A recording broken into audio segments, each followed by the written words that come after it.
on, guys? Welcome back to the channel. And today in this video, as you can see behind me, I'm going to be showing you guys how to perform preventative maintenance on your Jeep Wrangler from the years 2007 through 2018. Let's go ahead and get into it. Now, the first thing that we're going to be talking about, and I'm going to be showing you guys how to check for, are going to be ball joints, wheel bearings, tie rods, and brakes.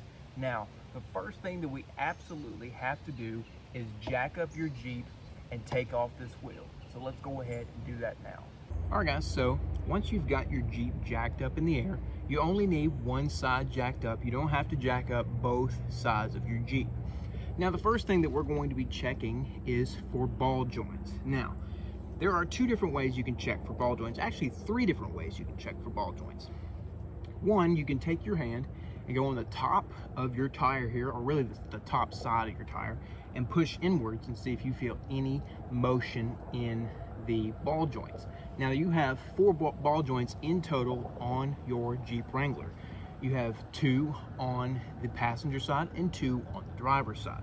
So you can just take your hand and push in like this and see if you feel any movement. Now, if you feel any movement and you determine that you do need ball joints, I recommend taking it to some professional, or if you feel like doing it yourself, I do have a video on how to replace ball joints for all 2007 through 2018 Jeep Wranglers, and I'll link it up top somewhere alongside in the description box below. Now, the second way to check for your ball joints, you can take both your hands, one here on the bottom and one here on the top, and you can wiggle these back and forth. You're going to be pushing inwards with this hand and pulling with this hand. So if you feel any movement, that means you need ball joints. Now, I will say, and I do say this in the ball joint video I have on this channel, that Jeeps go through ball joints really quickly. And so I recommend, don't buy expensive ball joints. Don't buy $300, $400 ball joints or a ball joint delete kit. There's no point in doing it, because you're gonna have to replace those ball joints at some point in the future. Really, a year, I would say at least a year and a half away, unless you wheel your Jeep all the time. I would say 6 months. You'll replace them every 6 months to a year. I replaced the ball joints on this 2015 Wrangler, I would say about a year and a half ago, and it's already needing ball joints. So I am feeling, I don't know if you can hear that. I will bring the camera closer so you can hear. You can also hear it too. You feel it, but you can also hear it. I'll bring the camera closer so you guys can see what I'm talking about. I'm not really going to be able to show you the movement. I might be able to show you on camera. I'm not really sure yet. I am a one-man army right now. So let's bring you guys closer, see if you guys can hear what I'm hearing, and I might be able to show you guys what I'm talking about. All right, guys, so I brought you guys a little bit closer. I'm going to try and show you movement in these ball joints. I'm not going to be, not sure if I'm going to be able to, and I'm going to try to let you guys hear what I'm talking about. So I'm going to go ahead and move this and let you guys see if you guys can see it and hear it.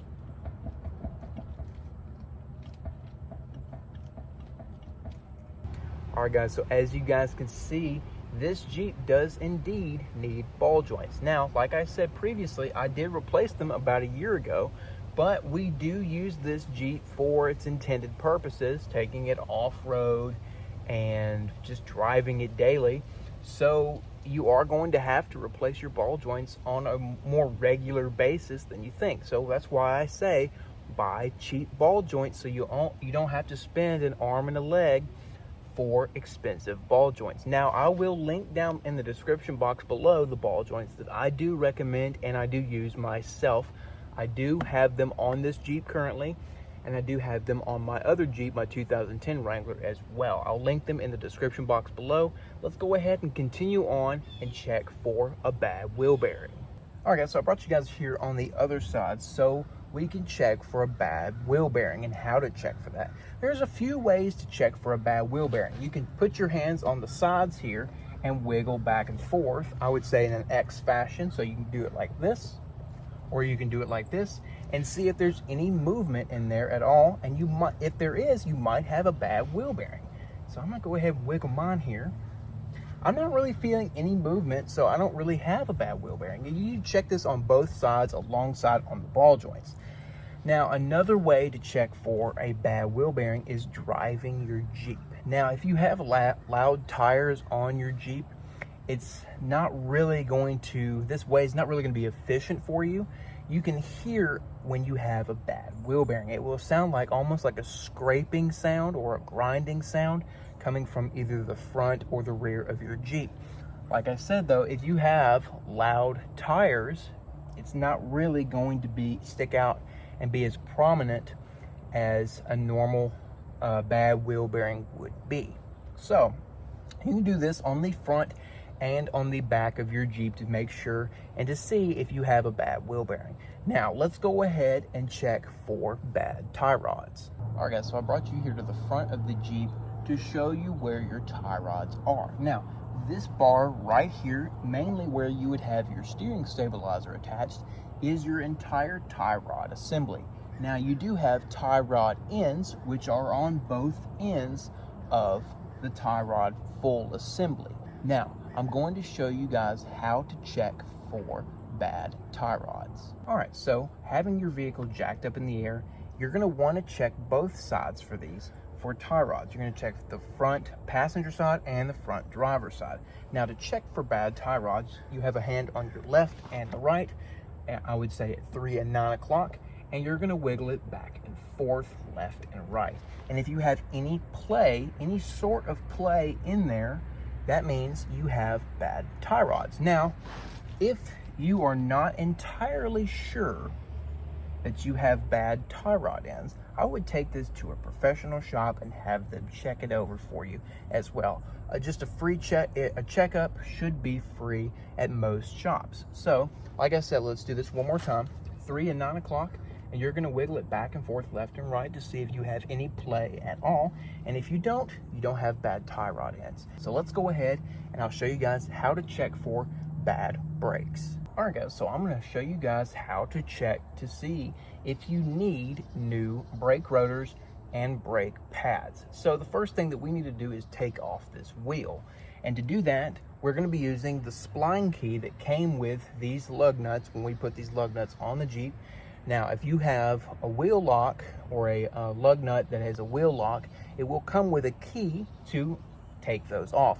Or if you don't have a wheel lock or special lug nuts, I do believe it is a 19mm socket to take off the lug nuts on your Jeep. If I'm wrong, I will flash it up on screen. So let's go ahead and do that now.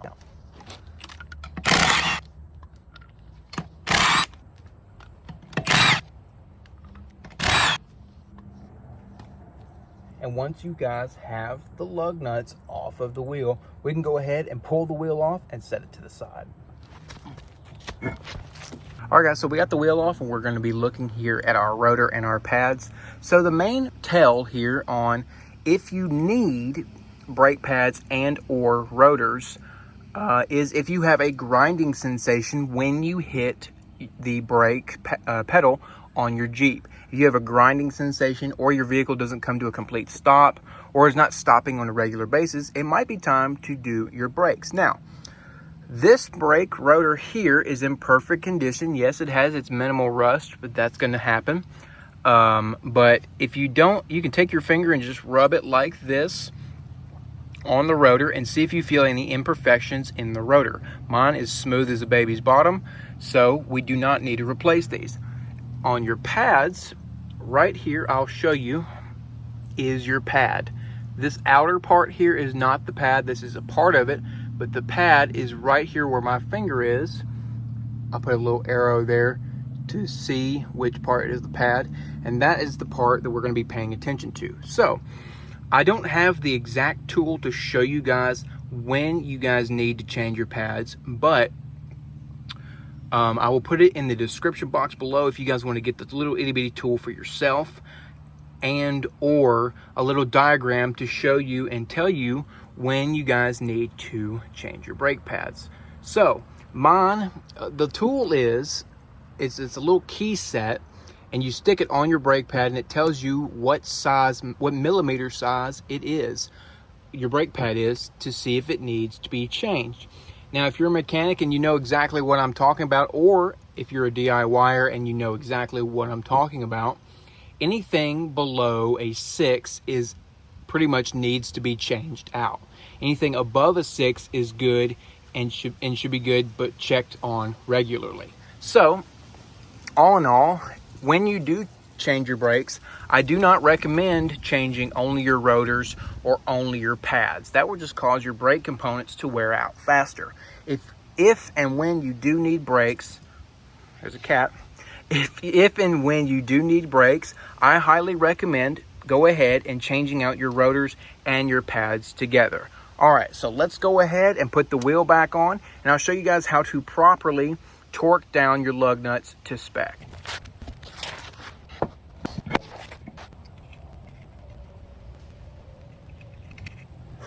All right, guys, so I don't really want you guys to pay attention to me. I want you guys to pay attention to the wheel studs here. Now, obviously, I only have 4 lug nuts, not 5. I have a replacement over there. I just haven't gotten the time to do it. I should go ahead and do it now, but I'm not going to. So the way to torque these down is in a star fashion. So imagine yourself drawing a star on a piece of paper. You're gonna go 1, 2, 3, 4, and then 5. And you're gonna torque those down with your impact or your socket wrench in that fashion until they're nice and snug. And then I'm gonna show you guys how to tighten them down to spec with a torque wrench. Just like that. So let's go ahead and grab a torque wrench and I'll show you guys how to tighten them down. All right, guys, so once you guys have your lug nuts back tightened down on your Jeep, we're gonna take it off of the jack stand and we're gonna grab our torque wrench. Now, it doesn't matter what kind of torque wrench you got, as long as it fits a 19mm socket or your spline key, or whatever socket fits your spline key. What we're going to do is we're gonna tighten these down to at least 110 to 120 foot-pounds. Now, all Jeeps are different and all torque specs are different. So mine call for 115 foot-pounds, and it really depends on the size of the wheel that you have. It depends on what size of the tire you have. It just all depends. So I would do your research and find the exact number that you need, but I'm going to tighten mine down to 115 foot-pounds. So I'm going to go ahead and set my torque wrench, and I'll show you guys how to do it as well. Okay, so once you have your Jeep down on the ground, you're going to be doing the same thing and when you torque these down to spec as you did with your impact. You're going to do it in a star fashion. Let's go ahead and do that now.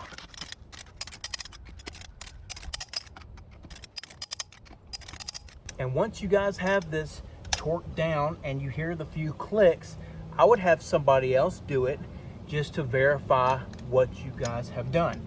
So I'm going to go ahead and do it again to 1 click.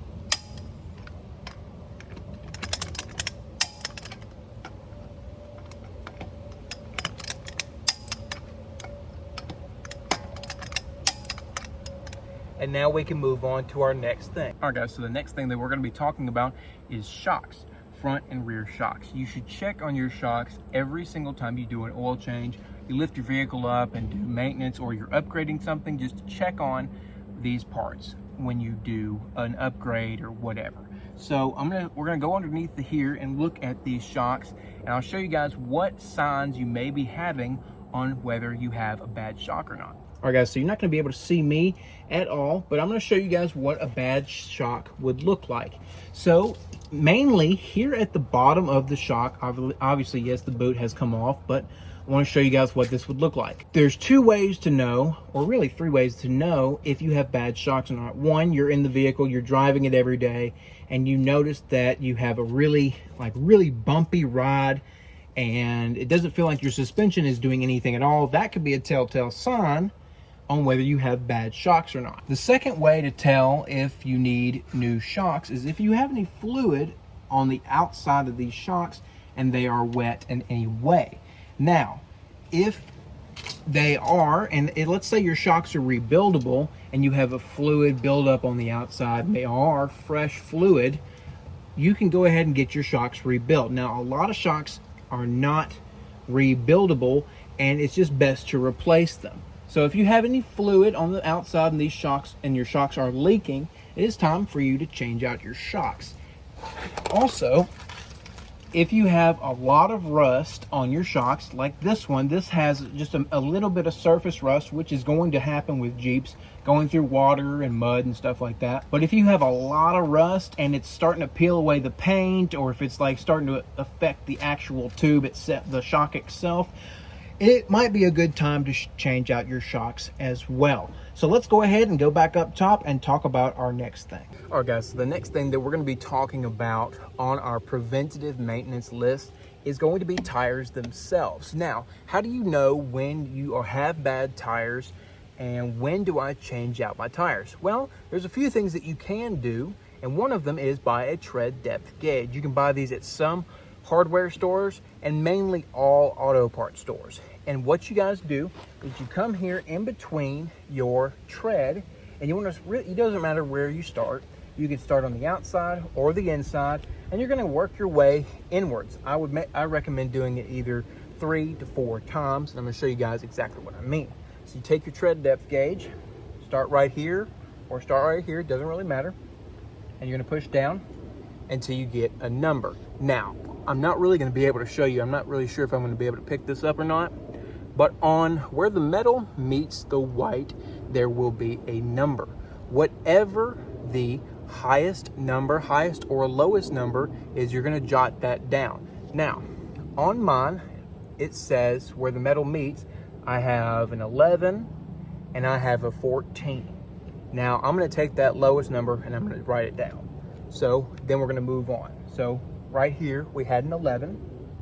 Let's come here, come kind of closer in the middle. We're going to do the same thing. Find that lowest number. I've got 15 and I've got a 12. Do the same thing. We're going to come a little bit closer here. Do the same thing. I've got a 12 as well.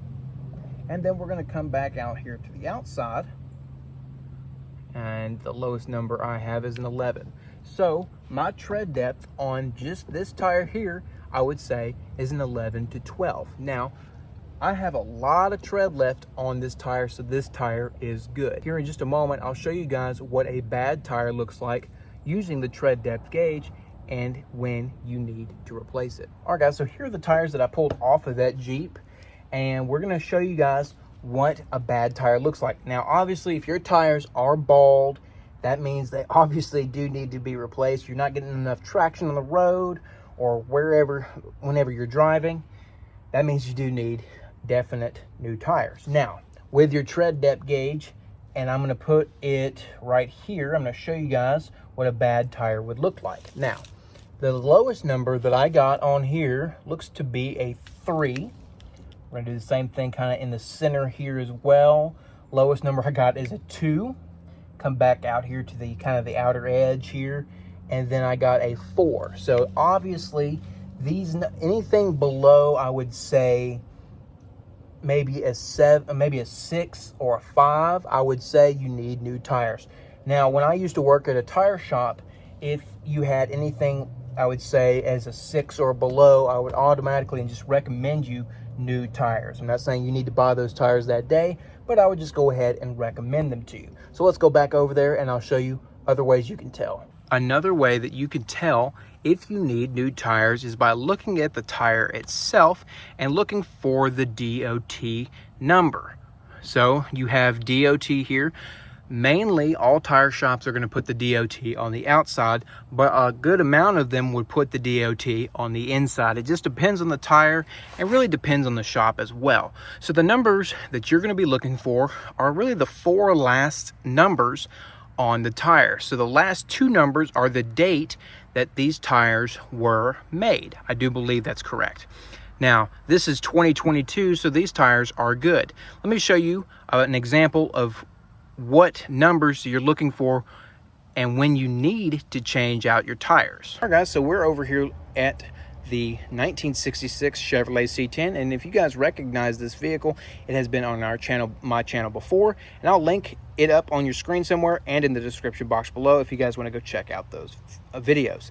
Now, to tell if this tire is bad, obviously there's 2 ways you could tell. If you see all these dry rotted cracks in here, that means obviously we got to change this tire out. But also come down here to the DOT.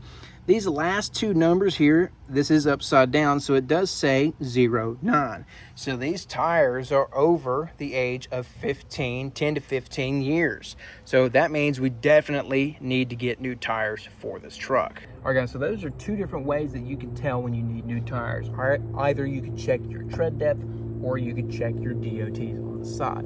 Now, another maintenance thing that we need to talk about for tires is rotation and balances, or row-bals for short. So rotation, what that means is taking your front tires and your back tires and swapping them, taking your fronts and putting them on the back, and your back tires and putting them on the front. I recommend doing this every 5,000 to 3,000 miles, or mainly whenever you get an oil change done. That just keeps up and good with the maintenance. Now, a rotation and balance, or like I said, a row-bal for short, is a rotation. You take these fronts and put them in the back, and the back's in the front, and you also balance out your tires. Now, if you do have a balancing machine, you can do that here at your house, or taking it to a tire shop and having them do that themselves. Obviously, not obviously, but sometimes I do believe row-bals are free at every tire shop. I do not know that for sure, but at mine, they are. So I recommend getting those done maybe every 5,000 to 10,000 miles. So let's go ahead and get up top and we'll talk about the next thing. All right, guys, so the next thing that we're going to be talking about is oil changes. When should you change your oil, and how would you know to change your oil? So oil changes should be done every 3,000 to 5,000 miles. It really just depends on personal preference at that point. Jeep recommends that you do them every 7,500 miles. Now, I do not know why, but I don't see that as something that you should do. I recommend every 3,000 to 5,000, and mainly every mechanic shop is going to agree with me. So let's go ahead and jump inside the Jeep here, and I'll show you guys how to tell when your Jeep needs an oil change. All right, guys, so if we open up our driver's side door here, we come inside to the Jeep, and we can go ahead and start, not even start the Jeep really. You can just turn it to the on position and look at that screen underneath your speedometer. Now, sometimes, I'm gonna go ahead and start this. Sometimes the Jeep will tell you on the screen where it says door ajar that it does need an oil change. At least I know that for every 2012 through 2018 Jeep Wranglers, they will tell you on the screen, it will either say service required or oil change needed. And depending on when your oil change service interval is set, it will pop up on that little screen and tell you when it does need an oil change. All right, guys, so I'm going to be showing you guys really the main differences between the maintenance items underneath the hood for both of these Jeeps. This one, the red one, is going to be for 2012 through 2018 Jeep Wranglers, and the one behind me here, the silver one, will be for all 2007 through 2011 Jeep Wranglers. Let's go ahead and dive into it. So we're going to be starting off with the 2015 Jeep Wrangler here. This has the 3.6 liter Pentastar V6 motor in here.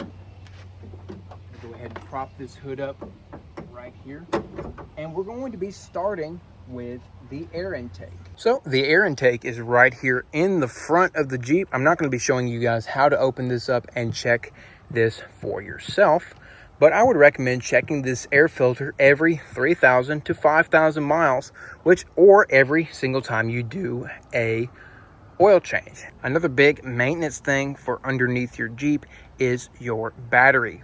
I would check your battery every time you do an oil change. Check the terminals and get rid of any rust that you may see on your terminals, and check the year of your battery just to make sure that it is still in operating range. Now, they don't make batteries like they used to, and really they don't make anything like they used to, but batteries back in the day would last you anywhere from 10 to 20 years.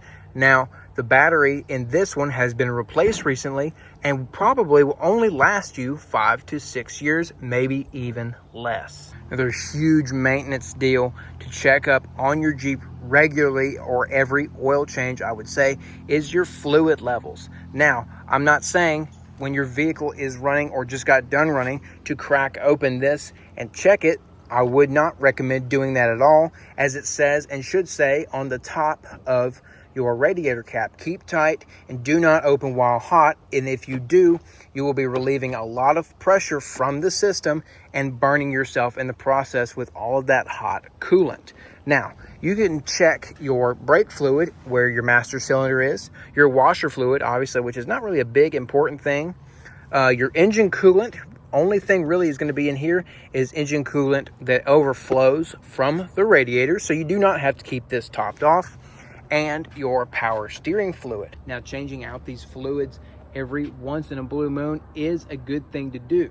Maybe not every once in a blue moon, but more on the schedule of your Wrangler's maintenance. Now, your brake fluid, your coolant, your power steering fluid, and your transmission fluid need to be changed out along the parameters of your maintenance schedule. I will be dropping down in the description box below all of the numbers, all of the mileages that you should be changing out your fluid. One fluid I did forget to mention is the diff fluid. That's another big important fluid that you do need to change out as well. I will link everything down in the description box below. I'll give you guys links to all the websites of all the maintenance stuff that you guys are seeing in this video, alongside all the numbers and miles that you need to change your fluid. Let's go ahead and move on to the next thing. All right, guys, so the next thing that we're going to be talking about is cabin air filters. Now, if you guys have a 2007 through 2011 Wrangler, you guys do not have cabin air filters. I would know this is a 2010 and I do not have one.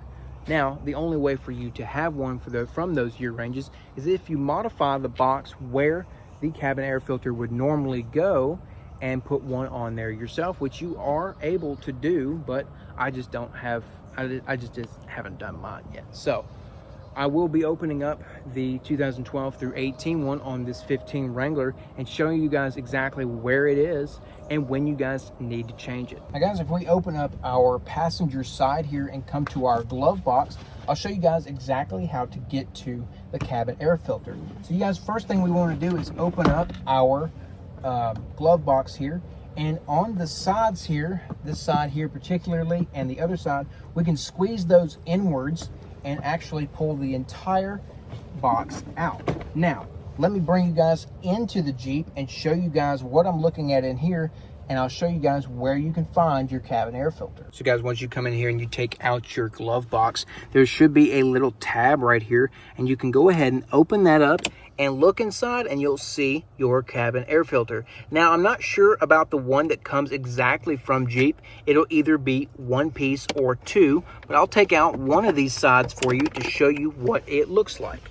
Now, here's the filter itself. Obviously, you guys can see there is some debris in here, so I do need to clean that out. I'm not going to replace this because it is fairly new. I will clean that out and with just always some compressed air or something, or a vacuum, and put this back in here. But what this does, it just allows and it catches all the debris coming in from the outside inside, so it can come out of your vents here with nice and clean air. Now, when exactly do you need to change your cabin air filter? I would regularly check on it every so often, like every oil change, 3,000 to 5,000 miles, but I would say every 10,000 miles is when you need to change your cabin air filter. Now, the next thing that we're going to be talking about is not really specific to any vehicle, but it is a specific for pretty much all vehicles. So spark plugs, spark plug wires, coil packs, and fuel injectors is really important part of your vehicle.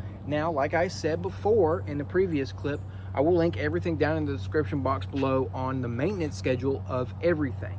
But your spark plugs, your spark plug wires, and your coil packs, I do recommend that you change those every 100,000 miles. Now, there is a huge deal with your 100,000 mile maintenance. That is a big milestone in your car's life. That is where a lot of stuff needs to be checked on and needs to be changed out in order for the life of your car to live on, I guess you could say. So spark plugs, spark plug wires, and coil packs, I would say every 100,000 miles. And a lot of people are going to agree with me on that, because that's what the shop that I used to work at, that's what we recommended. So now, every vehicle's not going to have spark plug wires. Now, 2007 through 2011, on these 3.8 liter V6s, they do have spark plug wires, whereas on the 2012 through 2018, they do not. They just have a coil pack and a spark plug. Now, Coil packs, they do need to be changed out every 100,000 miles, like I said. Now, fuel injectors, that's another big thing, and that is a huge job, especially on these newer Jeep Wranglers. On my 2010 here, it wasn't that big of a deal to change out the fuel injectors when I needed to change them out. I did mine at my 100,000 mile service, so that's when I did mine. So that's what I would recommend for everyone else, is to change out your fuel injectors at 100,000 miles. Now, I was having a huge misfiring issue with this Jeep, and like a lot of other people have stated with these 3.8 liters, and that's when I did change mine out. Like I said, that was also when I had my 100,000 mile maintenance due. So that's what I would recommend for those. Let's go ahead and continue on to the next thing. One of the last things that we're going to be talking about today is your lights. Yes, this is a big thing about maintenance for these Wranglers and pretty much all vehicles. We need to make sure that our lights are in working order. And the main lights that we're going to be checking out today are going to be our headlights, low beams and high beams, our fog lights, our left and right turn signals for the front and rear, our tail lights, and our license plate light. Let's go ahead and jump in the Jeep, and I'm going to leave the camera out here and show you guys what the lights should be doing on your vehicle.